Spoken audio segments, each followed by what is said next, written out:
जय हिंद। आप सभी का अपना चैनल शक्ति एजुकेशन पे बहुत बहुत स्वागत है।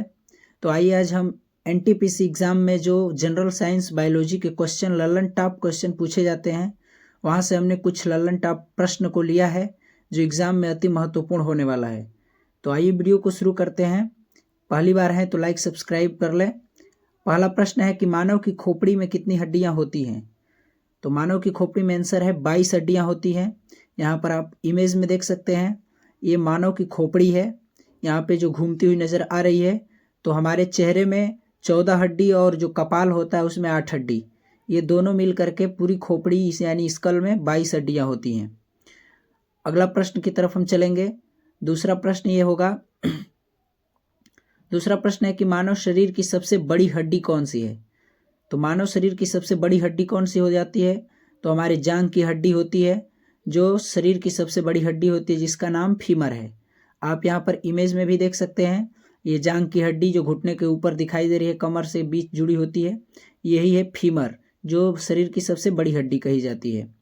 अगला प्रश्न है कि मानव शरीर की सबसे छोटी हड्डी कौन सी है। तो मानव शरीर की सबसे छोटी हड्डी कौन सी हो जाती है, स्टेप्स। तो स्टेपिस जो होती है कान की हड्डी होती है, इमेज में आप देख सकते हैं, ये कान की हड्डी में हमारा यहाँ पर जो कोने में दिख रहा है, ये स्टेप्स हड्डी होती है।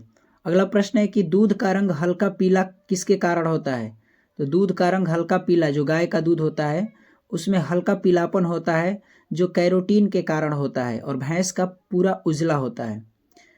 अगला प्रश्न है मानव त्वचा को रंग देने वाला वर्णक है, यानी कौन सा रंग है जिससे आदमी गोरा या काला होता है। तो मेलानिन के कारण मानव का जो त्वचा का रंग है गोरा काला होता है। लाल रुधिर कणिकाओं यानी आरबीसी का जीवन काल कितना दिन का होता है। तो ये प्रश्न है 120 दिन।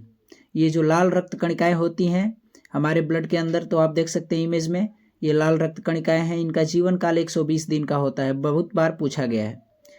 लाल रक्त कोशिका आरबीसी यानी कि एरिथ्रोसाइट्स यकृत और प्लीहा में नष्ट होती है। यह जाकर प्लीहा को लाल रक्त कोशिकाओं का कब्रिस्तान भी कहा जाता है, जिसको प्लीहा यानी तिल्ली कहते हैं। अगला प्रश्न है श्वेत रुधिर कणिकाओं यानी डब्ल्यूबीसी का जीवन काल कितना होता है। तो इनका जीवन काल 1320 दिन का होता है। यह लाल रक्त कणिकाओं की अपेक्षा कम पाई जाती है। इमेज में आप देख सकते हैं, ये वाइट ब्लड सेल्स हैं, डब्ल्यूबीसी जिसे कहते हैं। अगला प्रश्न है कि मानव शरीर में खून कहाँ बनता है। तो मानव शरीर में खून हमारा बोन मैरो में बनता है, यानी कि अस्थि मज्जा में बनता है। यहाँ पर आप इमेज में देख सकते हैं, हड्डी को जैसे कि आप तोड़ मरोड़ के अगर चिकन खाते हैं तो उसके भीतर जालिका नुमा संरचना होती है, जिसको बोन मैरो कहा जाता है, जहाँ पे खून बनता है। अगला प्रश्न है 11 नंबर की, एक स्वस्थ मनुष्य के शरीर में कितना खून होना चाहिए। बहुत बार ये एग्जाम्पल में कई बार पूछा गया है एग्जाम्स में। तो एक स्वस्थ पुरुष की बॉडी में 5 से 5.5 लीटर होता है, करीब 12.2 पिंट के आसपास खून होना चाहिए। जबकि एक स्वस्थ वयस्क महिला में 4.5 लीटर के करीब यानी 9 पिंट खून जरूरी है। पुरुष की अपेक्षा महिलाओं में आधा लीटर कम खून होता है। आगे देखते हैं, खून यानी ब्लड का भंडारण कहाँ होता है। हमारे शरीर में ब्लड का भंडारण कहाँ पर रहता है। तो मानव शरीर में जो रक्त का भंडारण प्लीहा में होता है। प्लीहा यानी इसको हम तिल्ली कहते हैं, इसको हम रक्त बैंक यानी ब्लड बैंक भी कहते हैं, जो पेट के पीछे और फेफड़ों के नीचे स्थित होती है। यह तिल्ली लगभग 5 इंच चौड़ी और 6 औंस वजन की होती है। इसमें हमारा ब्लड का क्या होता है, भंडारण होता है। आप यहाँ पर इमेज में देख सकते हैं, यहाँ पे लीवर के दाहिने साइड में। सर्वदाता रक्त समूह किसे कहा जाता है। रक्त समूह में जो सर्वदाता, जो सर्वग्राही है, ओ ब्लड ग्रुप वाले आदमी जो सभी किसी को भी रक्त अपना दे सकता है।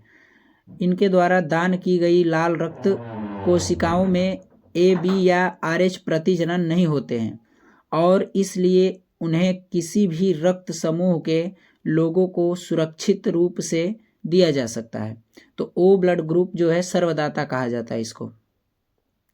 अगला प्रश्न है, इसमें देखते हैं, रक्त समूह AB वाले सभी लोग रक्त समूह से रक्त प्राप्त कर सकते हैं जिनका AB ग्रुप है, क्योंकि उनके प्लाज्मा में कोई प्रतिरक्षी नहीं होती है जो बाहरी आरबीसी को नष्ट करने का प्रयास करेगी।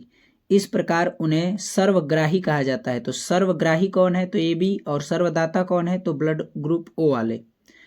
अगला प्रश्न है, खून का रंग लाल किसके कारण होता है। तो आंसर हो जाएगा हीमोग्लोबिन। ब्लड के अंदर पाया जाने वाला एक तत्व है हीमोग्लोबिन, इसका इमेज देख सकते हैं। इसके कारण हमारा ब्लड का रंग क्या होता है, लाल होता है।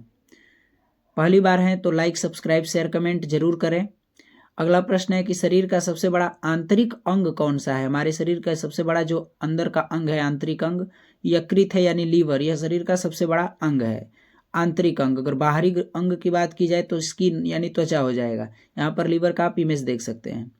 अगला प्रश्न है पिट्यूटरी ग्रंथि पाई जाती है, तो कहाँ पाई जाती है, तो ये मस्तिष्क में पाई जाती है।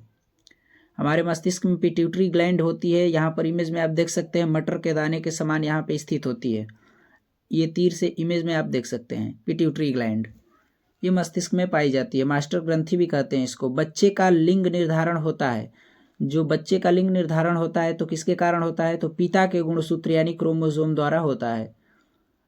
आगे इसमें फैक्ट देखेंगे कि मनुष्य में 23 जोड़े गुणसूत्र होते हैं।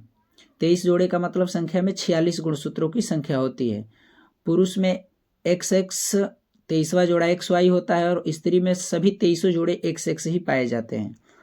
यहाँ पर आप देख सकते हैं फीमेल का XX जोड़ा होता है और मेल में जो होता है 23 जोड़े जो होते हैं XX और 23वां जोड़ा केवल X और Y होता है जो लिंग का निर्धारण करता है। मनुष्य का सबसे बड़ा कोशिका यानी कि कौन सी कोशिका सबसे बड़ी है मनुष्य के अंदर, केवल मनुष्य की बात हो रही है, ध्यान देंगे। तो मनुष्य में मादा का जो अंडाशय होता है वो सबसे बड़ी कोशिका होती है मनुष्य की। स्त्री का अंडाशय सबसे बड़ी कोशिका। और छोटी कोशिका की बात की जाए तो हमारा स्पर्म होता है मनुष्य का सबसे छोटी कोशिका। तो मनुष्य की सबसे छोटी कोशिका पुरुष का शुक्राणु यानी स्पर्म होता है, यह मनुष्य में सबसे छोटी कोशिका होती है। यहाँ पर आप शुक्राणु का इमेज देख सकते हैं जिसके कारण लिंग का निर्धारण होता है गर्भाशय में। अगला प्रश्न है कि सभी जीवों में सबसे बड़ी कोशिका किसकी होती है, तो सभी जीवों में सबसे बड़ी कोशिका देखें तो ऑल लिविंग थिंग्स की बात करें तो शुतुरमुर्ग यानी ऑस्ट्रिच का अंडा होता है सबसे बड़ी कोशिका। यहाँ पर आप इमेज में देख सकते हैं शुतुरमुर्ग का अंडा है। इसके अंडे को हम फोड़ के अगर ऑमलेट बनाए तो लगभग 20 आदमी एक अंडे से ऑमलेट खा सकते हैं। अगला प्रश्न है कि सबसे छोटी कोशिका पूरे जीव में किसकी होती है, तो ऑल लिविंग थिंग्स में सबसे छोटी कोशिका माइकोप्लाज्मा होती है सबसे छोटी कोशिका। यहाँ पर आप इमेज में देख सकते हैं कि माइकोप्लाज्मा सबसे छोटी कोशिका है पूरे जीवों की बात की जाए तो। अगला प्रश्न है आत्महत्या की थैली किसे कहा जाता है, यानी कोशिका के अंदर आत्महत्या की थैली लाइसोसोम को कहा जाता है। यह एक ऐसा कोशिकांग है जो आत्महत्या की थैली यानी सुसाइडल बैग कहा जाता है इसको। मूत्र का पीला रंग किसके कारण होता है, अगला प्रश्न है, तो यूरोक्रोम के कारण मूत्र का जो रंग है पीला होता है। और मूत्र का पीएच कई बार पूछा गया है, 4 से 8 तक होता है। अगला प्रश्न देखेंगे 24 नंबर की खून का पीएच मान कितना होता है, तो खून का पीएच मान जो ब्लड का पीएच मान होता है बहुत बार एग्जाम में पूछा गया है, तो 7.4 होता है हमारे खून का पीएच मान।